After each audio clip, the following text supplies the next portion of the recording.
So for third grade, now keeping in mind the progression and keeping in mind the objective of what this intro to comp is trying to accomplish, now I can give you the specifics of how we will do that.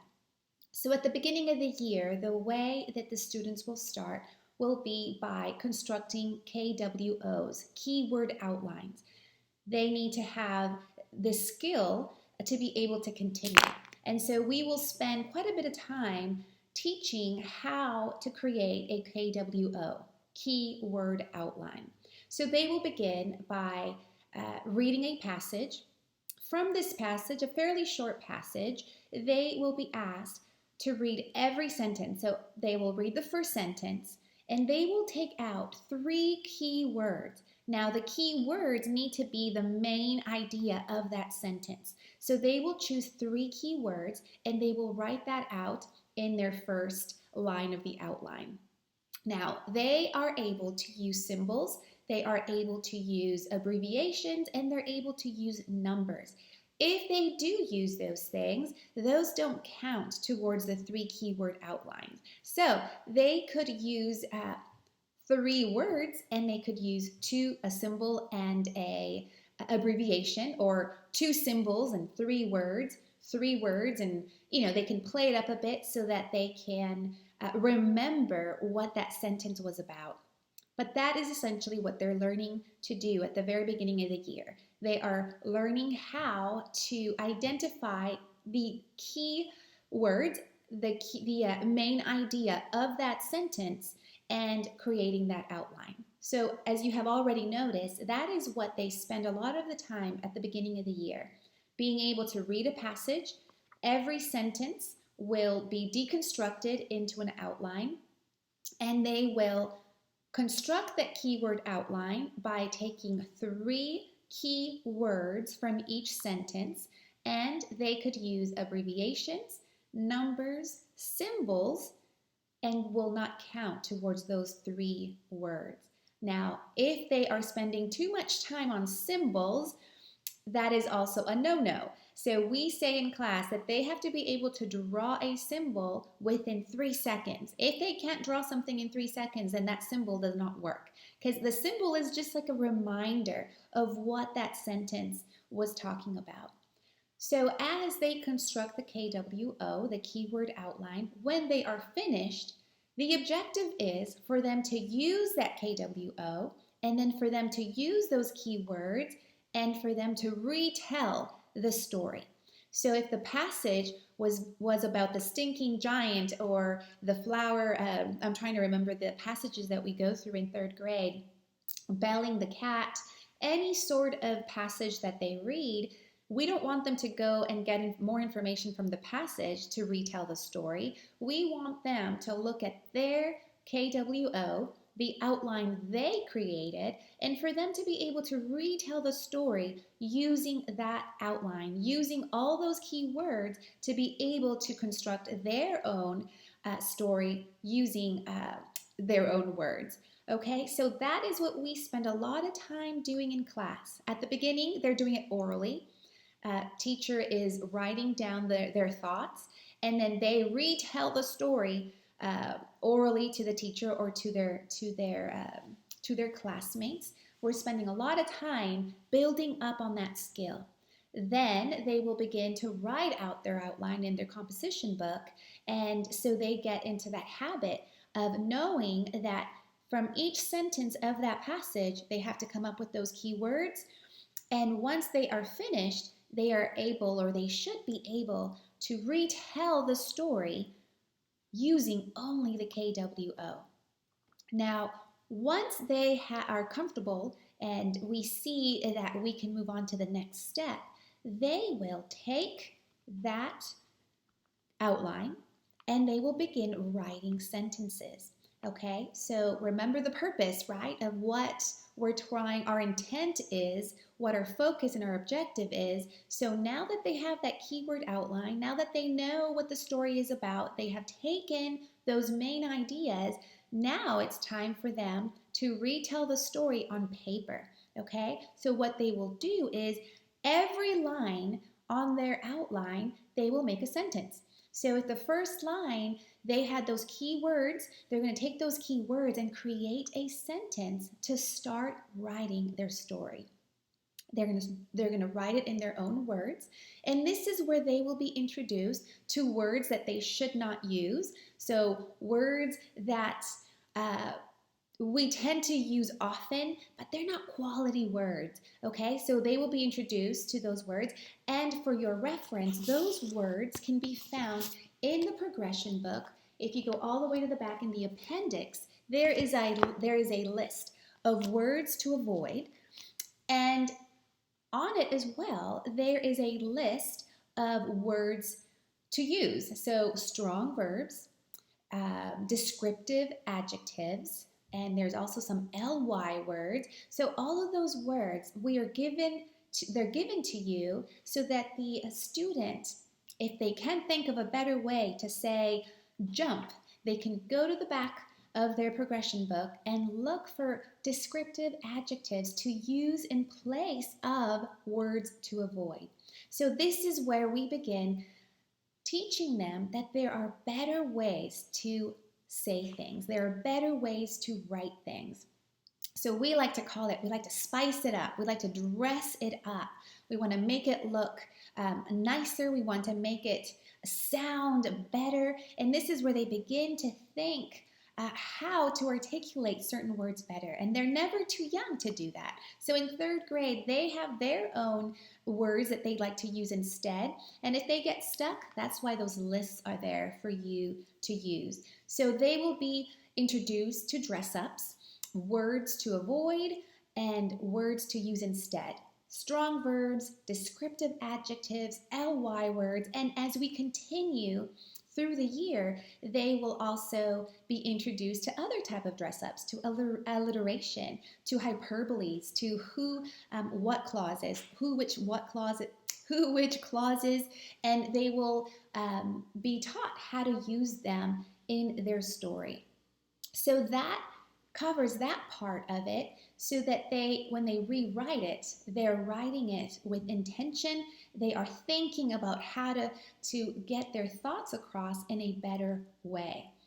Once they have written a sentence for each one of those lines in the outline, they've essentially have completed a rough draft, okay? That is what a rough draft is. They have written sentences for every line in their outline. Once they're finished that, they're actually done with their rough draft. Now, if the story is a story with a moral, you will find that some passages are passages that are just informational, but you will also find that we do a lot of stories that have a moral, that have a lesson. And so when there is a passage that has a lesson or has a moral, when they are finished writing their outline, at the bottom of their outline, they're going to write the moral. How do they find the moral? Well, you talk about it, and you talk about what the story is about, and you have them come up with a moral. And a lot of these passages that we read, they have a few morals, and every student will identify one. So encourage them to find a moral and for them to make a sentence for that moral. And so at the bottom of that KWO, the keyword outline, they will write the moral, and we are teaching them that the moral will be the final clincher of the story. What is a final clincher? It is the last sentence of the story, and the last sentence of the story will be the moral. So once they write out their rough draft, remember the rough draft is a sentence that goes with every line of that outline. Once they finish that outline, they will write the sentence that has their moral, okay? So the moral is the final clincher meaning the last sentence that holds the moral. Once they have that, they look at their moral, and from their moral, they're going to choose a title. So let's say if the moral was, be kind to your neighbors is the moral of a story. So if that is their moral, they're going to think of a title that includes some of those words in the moral. So the title would be, if my moral is be kind to your neighbors, My title for my passage could Be Kind, um, Neighbors Are Kind. Make it creative, but staying within the moral of that specific passage. So once they have their draft, their rough draft, once they have their moral and their title, they are ready to edit. They will be introduced to editing. What is editing? We will spend quite a bit of time teaching them what to look for. In grammar, there's a jingle about the sentence. What is a sentence? A sentence, sentence, sentence is complete, complete, complete when 5 simple rules. We meet. So they're going to make sure they're going through the 5 rules of a sentence. They're going to be looking for spelling, punctuation. It has to be indented. All of the things that you would look for to edit, they will be taught to look for those things. So they will spend time editing their rough draft. And this is where we need your support when they need to do assignments at home and it says edit their rough draft. You need to make sure that you're going through those elements so that they can identify when there is a misspelled word, when there is no end mark, when there is no capital letter, so that they get into the habit and they are learning what a sentence needs to look like, what it needs to have. So that is where you will need to make sure that if they have not identified those edits, that you point them out for them and use that time to reinforce why we do it that way. Why does it have to have a capital letter? Why does it have to have an end mark? And of that sort. So once the draft is edited, now they start creating their final draft. The final draft is essentially the rough draft, but fully edited. So when they submit their final draft to the teacher, it needs to be fully edited. If it's not, points will be taken away because it needs to be a properly written passage. And also, we are looking for a drawing that accompanies the story. So in your final draft book, you will have your final draft. It will be formatted the way that the teacher tells students how to do it. For the most part, it's going to have the name on the top left. It's going to have the date. And in the middle, in the center of the top line, it's going to have the title. And remember the title. If it's a story with a moral, the title has to have words from that final clincher, from the moral. And then you begin the final draft. It has to be double spaced. And of course, the first word of the paragraph has to be indented. Okay, so that is the format. If you need more details on that, you can contact your teacher, but that is what we're looking for. All right, so once that is edited, once the final draft is completed and the drawing is completed, they submit that to the teacher for a grade. So that is a process of our Intro to Comp. Like I said, we're going to spend a lot of time with KWOs and then a lot of time in transferring KWO onto a rough draft form so that they get used to that skill. Remember that as they practice constantly and they're repeating the same thing over and over and over, they will become comfortable in turning a KWO into a rough draft. When we get further into the year, our outlining will change a little bit for a quarter because we want to introduce them to a different way to outline. Now, in this particular way of outlining, rather than they read every individual sentence and take out 3 key words from each sentence, we will introduce sections. So when we begin mid through the year, we're going to give them longer passages, okay? They may have 3 paragraphs. And so we will teach them how to create a KWO using main ideas rather than using sentence by sentence. So the way that that's going to look like is when there are passages that have more than a paragraph, they will concentrate on outlining characters, they will concentrate in outlining conflict and plot, and then the climax, resolution, and theme. So the passages they will receive will most likely have 3 paragraphs, and each paragraph will have their main idea.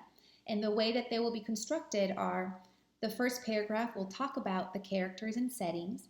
The second paragraph will concentrate in the conflict or in the plot of the story. And then the third paragraph, for the most part, will focus on climax, resolution, and theme. So it makes it easy for the student to recognize those things and then be able to outline. So how will that look like? They will read the passage. They're going to read the first paragraph. We're going to be doing it in parts just because it's a new skill. So we need to get them, transition them in a very smooth and easy way. So we're going to take sections. So for this first story that they will do, they're going to look at the first paragraph. They're going to read that paragraph and they're going to outline what it's talking about in regards to characters and settings. And it's going to be the same thing. They're going to take out 3 keywords. There are going to be some questions that they need to answer to complete that portion of the outline. Now, on the outline, that is going to become their first paragraph in their story. Okay, so they're going to outline that first section, and then the next day, we're going to read the second paragraph that's going to be talking about plot of the story. They're going to identify the plot. They're going to come up with the 3 keywords for whatever the plot is, and they will be given questions to answer so that it makes it easier for them to identify those things. Then the next section, on another day, they will do the third paragraph and they will outline that. So at the end of that whole paragraph, the 3-part paragraph, they're going to have one outline, and each section will be outlined. Now, it sounds like a lot as I explain it, but since we're going to be taking it apart and doing one section at a time, it will not be a lot of work. It will be, they're already used to doing an outline, so it's just an introduction of a new way to do it. And we will be doing this for the remainder of that quarter so that they can get comfortable in outlining based on those 3 things: characters, conflict, and climax, okay? And then the rest of the process stays the same. From that outline, they will rewrite the story using their own words. It'll be a longer story because remember, there are 3 paragraphs that we outlined, so their final is going to have 3 paragraphs as well. They're going to do the draft, we're going to edit the draft, and then create the final. So that is what essentially we will be doing throughout the whole year. Towards the end of the year, quarter 4, we will go back to the sentence by sentence outlining. We needed to introduce the section to outline so that they know what to expect when we get into 4th grade. However, we will finish 3rd grade with just the outline sentence by sentence, and that is because that is the objective for 3rd grade. Okay, so that is in essence what Intro to Comp is. The objective is to teach them the process, okay? That is the objective, to teach them the process of writing. We read a passage, we deconstruct it, we create an outline using keywords, main ideas. We retell that story using our own words, using quality adjectives, descriptive adjectives, strong verbs, use other figures of speech, and then create the final draft. Okay, that is what the purpose and the objective of 3rd grade Intro to Comp is. Now, again, that is in a nutshell. When we introduce new concepts, it will be done in a way that they will have time to practice, so that they get comfortable with this process. Okay, so 3rd grade overview of Intro to Comp is that. If you have any questions, please reach out to your teacher. We're here to support you and to help you and to give you tips on how to make this enjoyable at home. Most of these things are done on campus. What you will be doing mostly at home will be the editing and completing the final draft. At the end of the year, there will be an assignment where your student will be doing it on their own from beginning to end. And this is where you will come and help out and support them to make sure they follow the whole process the way that they've been taught. All right, I hope that is helpful. Please reach out if you have any further questions. Fourth grade parents, we are doing classical composition. Now, if you are a returning parent and you did intro to composition last year, the fundamentals of classical composition is exactly what you did last year. Of course, now we are introducing a more of a structured format for classical composition, so we can follow it the way that this curriculum guides us through. However, it is the same process. We are taking a passage, we are deconstructing it in an outline. The outline is basically the main idea of that passage, and then we are taking that outline and we are recreating the same passage in their own words, okay? Now, there will be a different, of course, we're progressing, right? Because now that they're in fourth grade, they're able to do more things, and it also prepares them for their journey in classical composition, which continues in logic and rhetoric. So, classical composition, fourth grade, begins with the fable stage. The fable, they will be reading many fables. They will, like I said earlier, read them many times. They will make an outline, and from that outline, they will begin to retell their story. Now, the difference in classical composition, the way in which they will retell the story will be in different manners, okay? They will be using amplification. They will be using paraphrasing. But I would like you to be encouraged, if you're a returning parent, that it is the exact same thing as intro to comp. We're just adding new elements. And these new elements that we're adding will be done in a way that students can practice each one at a time. And once they get comfortable, we move on to a new element. If you are new to our program, don't worry, we are reviewing constantly. So if your daughter or son are new students, as soon as they get classical composition, they will be given that directive, the same directive that I am going to detail to you right now. The purpose of classical composition is to create strong writers. I recommend that you read in the classical composition, at the very beginning, it says Introduction to the Progymnasmata approach. Progymnasmata is basically what it means is before exercises. So they're giving students exercises to develop them into strong writers. And not just strong writers, but strong presenters.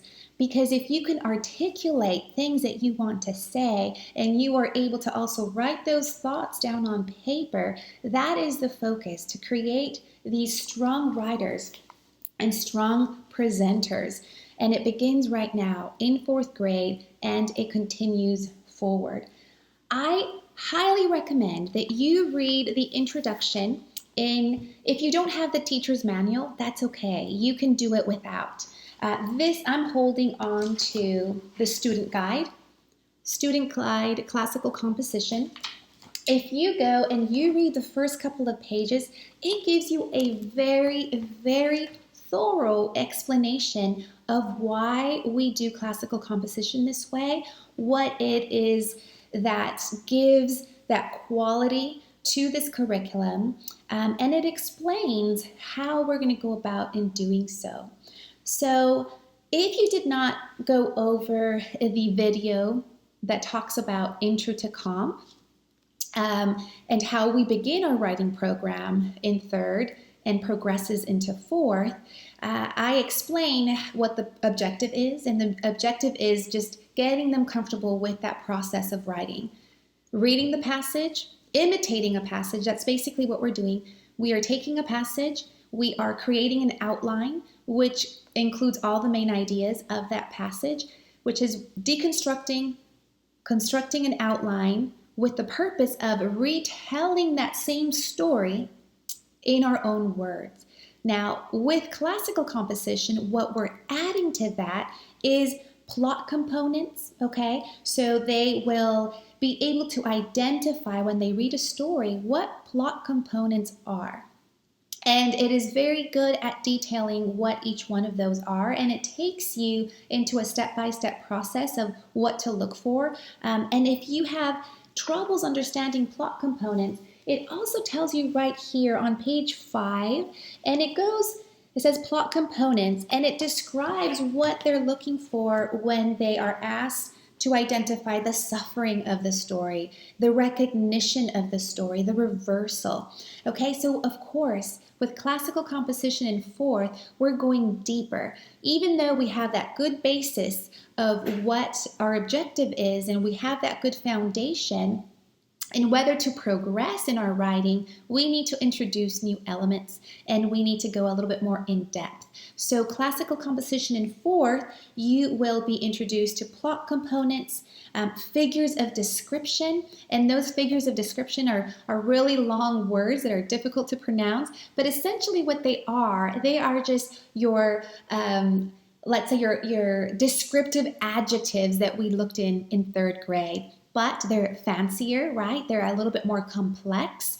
It's not something that your students cannot do. We're just teaching them how to identify those really wonderful figures of description.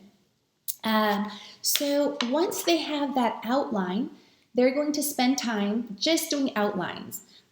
When we continually do and we repeat a skill over and over again, this skill will become they'll become more comfortable with this exercise, and as they do it more and more, it becomes second nature to them. So we begin doing a lot of outlines. They will read many passages at the beginning of the year, and they will construct outlines. Okay, so the main idea, and we have given you, it's posted on the handout section, kind of like an overview or a guide on how to create an outline.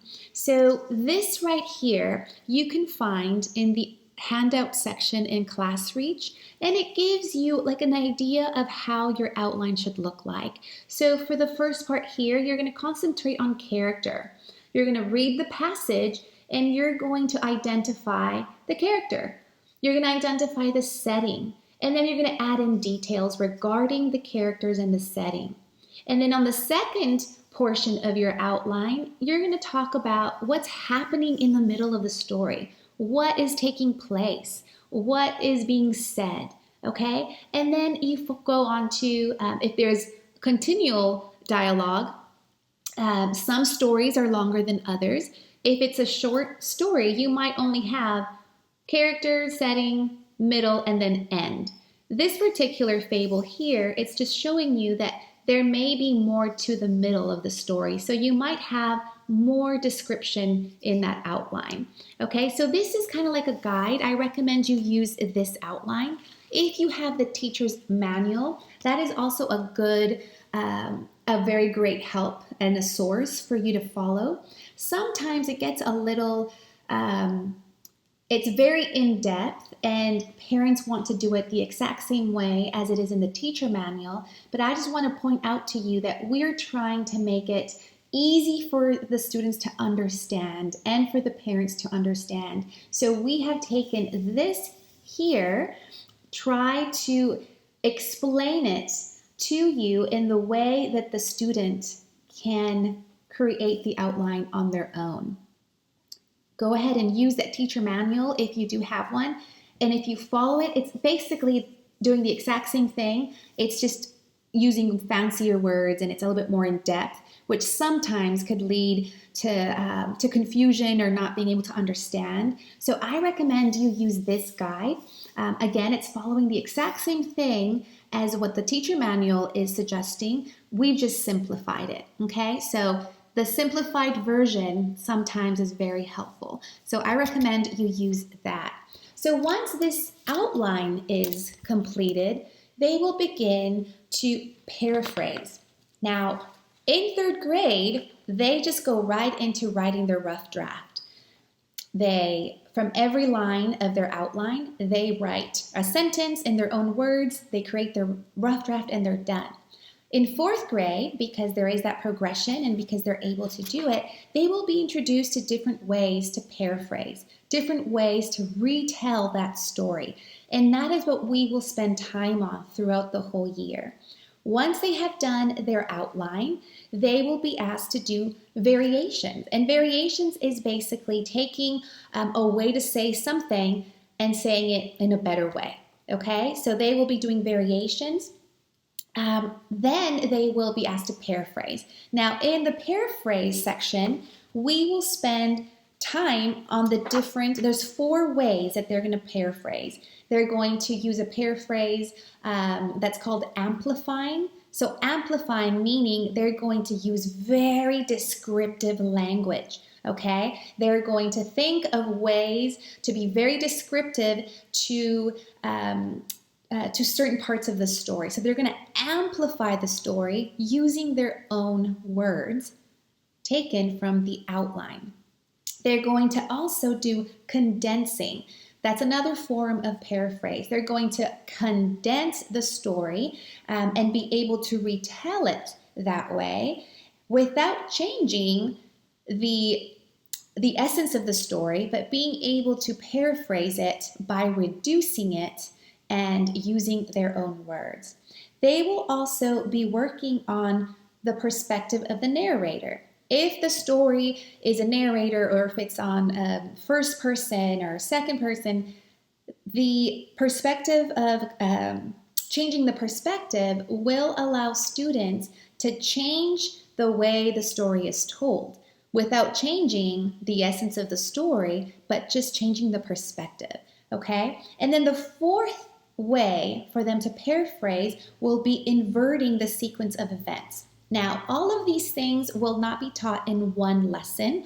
We will concentrate on amplifying for many stories for a few weeks. Once we see that students understand what amplifying is, then we'll move on to the next element, okay, which will be condensing. Then we will go back to the same stories we've been reading, but this time we will paraphrase them in a different way. We will do that for all of those 4 different ways of paraphrasing. The purpose of that is for them to be able to take a passage, a story, and for them to be able to retell that story in different elements, right? In different perspective, in amplifying it, in changing the sequence of events, in the inverting or condensing of the story. So we will be doing section by section. We will not be doing all these paraphrases at the same time on one story. So that's why you see that we're jumping from one story to the next, to the next, to the next. And the reason we're doing that is because we want to do that repetitive practice. So if we are working on amplifying, we're going to go through all those passages that we created outlines for because that was the first step. The first step was to read and create the outline and then create different variations. So we've done that. That's what we do for the most part of the beginning of the year is read, create the outline, and we'll do that for many different stories. And that's why we're jumping from pages to pages in your workbook. Then when we're ready to paraphrase, we're going to go back to the stories and we're going to paraphrase by amplifying. And we're going to choose different stories and we're going to practice amplifying. And that's what we're going to be doing, practicing amplifying. Once we see that we're ready to move on to the next way of paraphrasing, we will go back to those stories again, but this time we will paraphrase in a different way. So essentially, that is what we're doing in classical composition in fourth grade.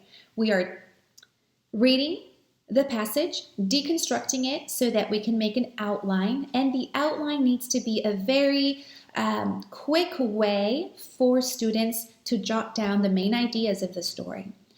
Once they have that outline, they should be able to paraphrase. They should be able to retell the story, just like they did in third grade, but now they're going to get a little bit more complex because we're going to tell them how to retell the story. We're going to tell them amplify the story. We're going to tell them change the perspective of the story. We're going to tell them to invert the sequence of the events in the story, or we'll tell them to condense it. So having them learn those 4 ways to paraphrase is the objective of fourth grade classical composition.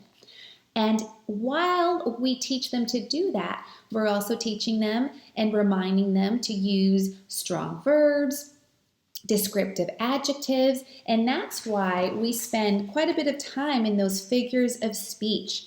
And we actually introduce 18 different ways to describe things. Don't be alarmed when you see that big word to describe wind. It's just a descriptive way, and that is what we want them also to be aware of. How can you amplify with beautiful descriptions? All right, so that is the journey of classical composition in fourth grade.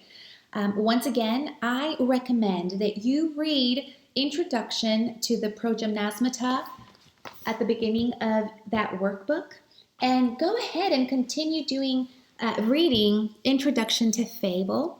It basically describes everything that I just told you, but it gives you a really good starting point.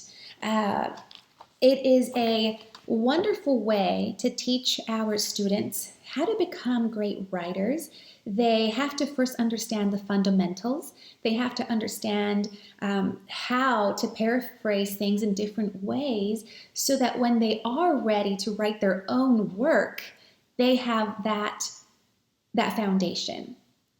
Progym, or the classical composition, builds upon the previous stage. So right now we're doing the fable stage. In logic, they do the next stage, and they continue on this journey in the hopes of and the objective of creating quality writers and presenters. Okay, so that is what classical composition is in fourth grade. I know that you may have a lot of questions regarding the specifics of paraphrases or specifics of an outline. Please use the resources that are given to you. They are very helpful. Like I said, this outline guide is very helpful, and your students, if they follow this, you can give this to your student to follow. Once they do it a few times, they become in this habit and routine to be able to complete it on their own. Okay, so if you have any questions, please reach out to your teacher. They are there to support you and give you tips and ways to make classical composition exciting and rewarding. I know that writing may be something that may become easier to other students, but it is something that we can present in a way that is engaging and in a way that they can see the rewards of their attention to these wonderful stories, and for them learning the morals of the stories that we're learning as well. All right, so if you have any questions, please reach out, and thank you for going through this training.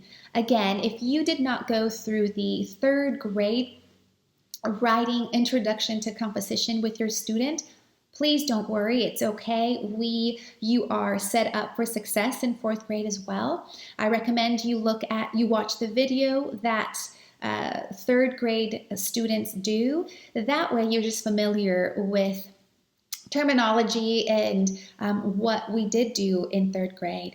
But you are set up for success. So just follow along with the lesson plan and read up those first few pages in your classical composition book, and you should be ready to go. All right, thank you for listening.